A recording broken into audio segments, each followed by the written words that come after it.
देख रहे हैं राष्ट्रीय पंचायत न्यूज। नमस्कार, स्वागत है आपका राष्ट्रीय पंचायत में।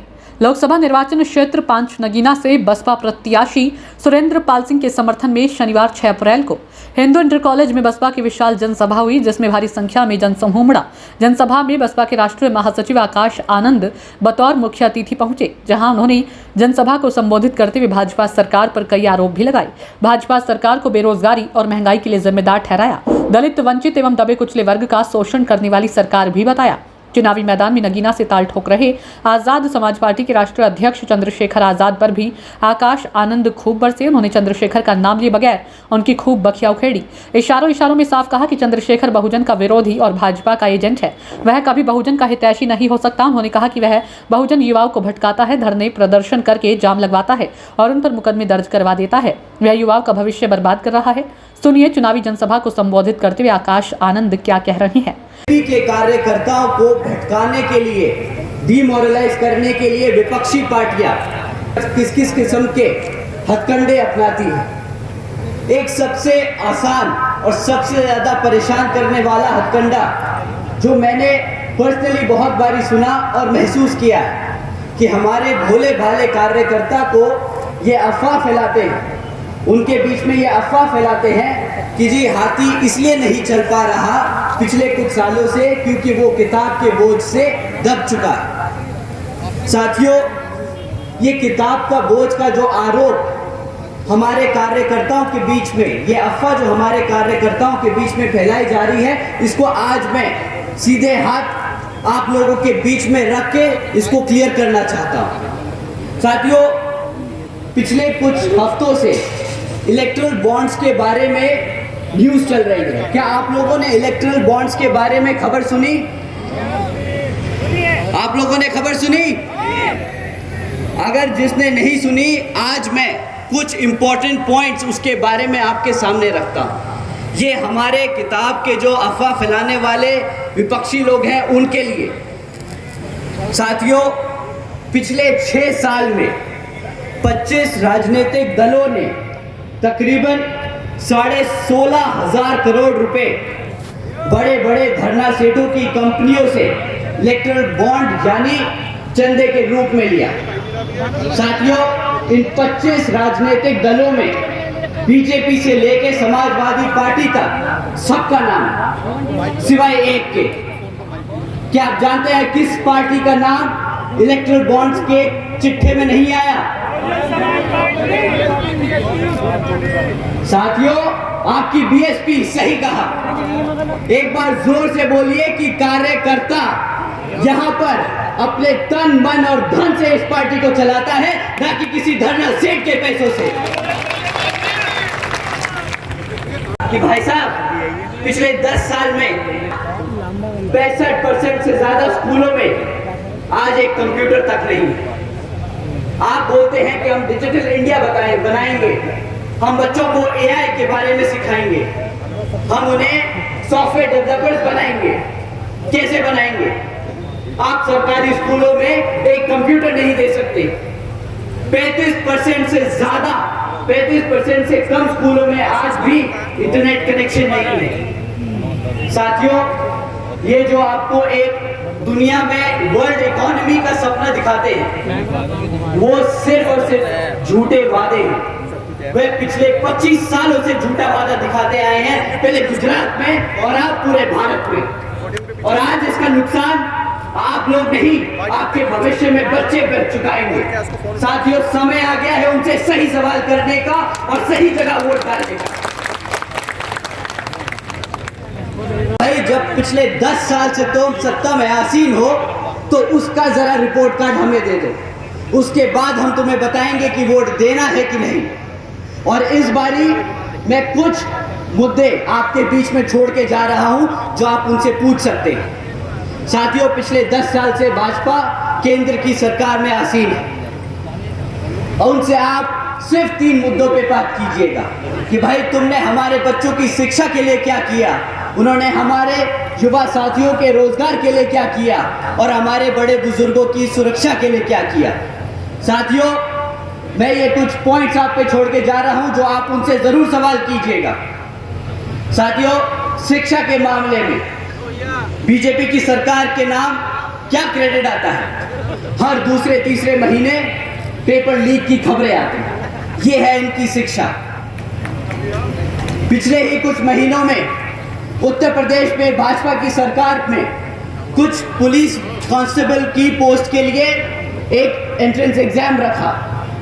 करीब 60,000 बच्चों ने, हमारे युवा साथियों ने उसके लिए अप्लाई किया, इस उम्मीद से कि उनका बेचारों का सिलेक्शन हो जाएगा, कि वो भी अपने घर में अपने माँ बापों के लिए एक मजबूत पिलर की तरह खड़े होंगे, उन्हें फाइनेंशियली सपोर्ट करेंगे। परंतु क्या होता, कुछ दिनों बाद पता चलता है कि जी पेपर लीक हो गया और वो पेपर रद्द कर दिया गया, ना वो पोस्ट कभी भरी गई। साथियों, आज बीजेपी की सरकार के दौरान पिछले 10 साल से पढ़ाई शिक्षा के मामले में इतना दर गिर चुका है कि आज अगर आप 8वीं कक्षा के बच्चे से पूछे कि भाई तुम प्लस माइनस डिवीजन मल्टीप्लिकेशन कर सकते हो क्या, सरकार का सर्वे है साथियों, सरकार का सर्वे है कि आज भी 8वीं कक्षा के बच्चे, आधे बच्चे ये प्लस माइनस तक नहीं कर सकते। बताओ किससे बात करेंगे? किस बात की शिक्षा दी है उन्होंने पिछले 10 साल में?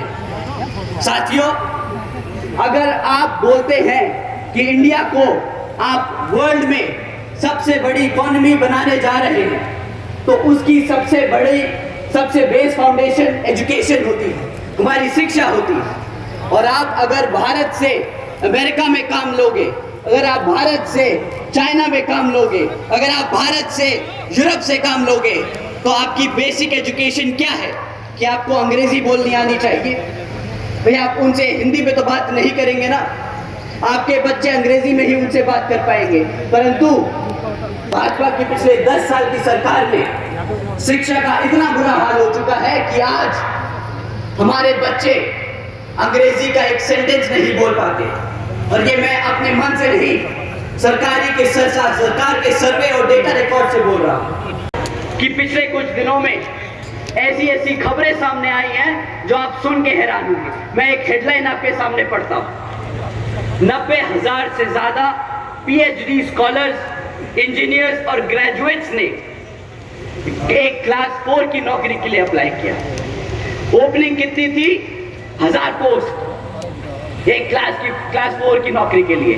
पीएचडी स्कॉलर्स अप्लाई कर रहे हैं, ग्रेजुएट्स अप्लाई कर रहे हैं। ये है पिछले 10 साल में भाजपा सरकार का एजुकेशन एम्प्लॉयमेंट पे रिकॉर्ड। साथियों, प्रधानमंत्री जी और भाजपा के केंद्र के सारे मंत्री बड़े गर्व और फख्र से बोलते हैं कि भाई हमने आज तक 80 करोड़ से ज्यादा लोगों को मुफ्त में राशन देने का काम किया। उन्होंने ऐसी स्कीम चलाई मुफ्त में राशन देने की कि आज 80 करोड़ लोग भारत के वो स्कीम के अंदर उसका फायदा उठा रहे हैं। साथियों, केंद्र की भाजपा सरकार जो बड़े चौड़कर बोलती है कि मित्रों आज बीजेपी की सरकार ने 80 करोड़ से ज्यादा देशवासियों को मुफ्त में राशन देने का काम किया है, परंतु ये कोई इनसे पूछे कि भाई जो 80 करोड़ ने मुफ्त में राशन देने का काम किया, इस पे इतना चौड़ने की क्या बात है? वो मुफ्त में राशन इसलिए तुमसे ले रहे हैं क्योंकि तुमने उन्हें रोजगार नहीं दिया है। पिछले कई सालों से तुम 2 करोड़ नौकरियों का वादा करते रहे और बताते रहे कि कितनी नौकरियां हैं। अगर नौकरियां होती तो क्या 80 करोड़ में से लोग भारत के आपकी मुफ्त राशन पे डिपेंडेंट होते क्या? बताइए साथियों। और सबसे बड़ा धोखा, इस 80 करोड़ जनता को मुफ्त में राशन देने का हमारे टैक्स पेयर पे 2 लाख करोड़ का टैक्स बर्डन पड़ता है।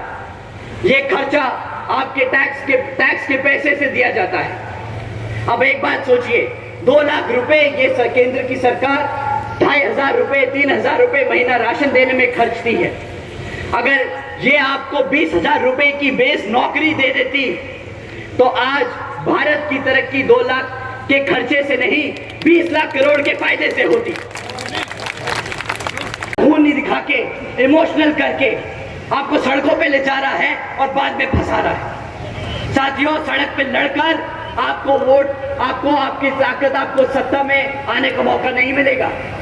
आपको अपने समाज को जागरूक करके, अपनी पार्टी को मजबूत करके उसको सत्ता में लाकर न्याय और रोजगार मिलेगा साथियों। ऐसे नहीं मिलता रोजगार, ऐसे नहीं मिलता न्याय।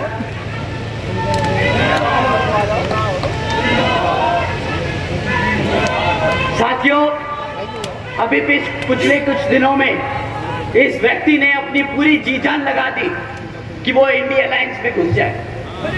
किसी तरह अगर इंडिया अलायंस में घुस गए तो भाई अपनी एक सीट निकाल लेंगे। बेचारा घबराता है कि अपने आप लड़ना पड़ जाए तो जमानत जब्त हो जाएगी। परंतु साथियों, बेचारे की किस्मत इतनी खराब कि इंडिया अलायंस में होके भी बेचारा बेघर घूम रहा है। पूछ रहा है कि साला कोई एक सीट तो दे दे भाई। अब अपनी खुद की पार्टी से लड़ना पड़ रहा है। भाई साहब, आजकल जीतने के लिए क्या क्या नहीं कह रहे कि भाई बसपा का प्रत्याशी बहुत कमजोर है, वो लड़ नहीं पाएगा। हमारे प्रत्याशी जी से हम मैं एक बार रिक्वेस्ट करूंगा कि जरा सामने आए। आइए अब बताइए साथियों, अगर हमारे प्रत्याशी आपको कमजोर लग रहे हैं, अगर आपको हमारे प्रत्याशी किसी भी तौर तरीके से लग रहे हैं कि वो आपके बीच में खड़े होकर आपके हकों के लिए नहीं लड़ सकते, तो साथियों आप यहाँ पे अपने हाथ ना उठाएं। परंतु अगर आपको लगता है कि हमारे प्रत्याशी उतने ही मजबूत है जितना हमारा कैडर, उतने ही मजबूत है जितने हमारे कार्यकर्ता, तो आप सब अपने हाथ उठाएं और बताएं कि यहाँ पे सामने वाले की जमानत जब्त होने वाली है और यही प्रत्याशी उसको वो मुंहतोड़ जवाब देने वाले हैं।